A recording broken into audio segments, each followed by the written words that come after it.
raha nataonay le hanjy mampisavorovoranay dia zao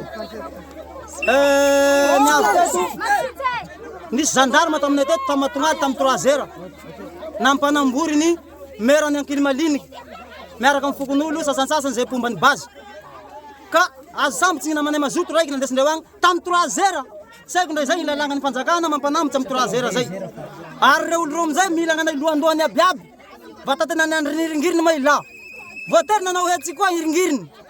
samborinay koa reo vahoaka aminay tia porany bazy regny hatra merazaka ao samborinay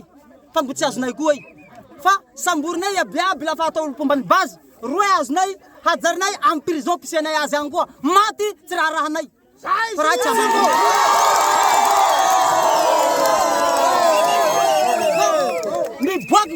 miboaky re zariky zay nampanamborinozy nandesy agny igny vototsy rey tsy miboaky re zariky agnatin'ny zato tao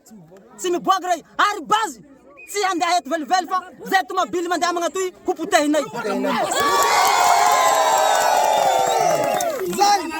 folo tao mialy ty fe folo tao tsy mandrendragno koa satria iaro tanindraza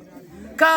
mety ataonao andre matao filoha ondy io tsy ampilongo anay fiavianao igny fa ampamono anay ka raha samy tokantragno raiky ro apelinao avety moa force re tsy nialy aminay fa raha samy zay avao koa nany ro fandenta io monsieur le président fitondrahanao hainao fa levantenany Madagasikara ao tsy raha kinalo baka andafy egny io tsy vinilinao bakegny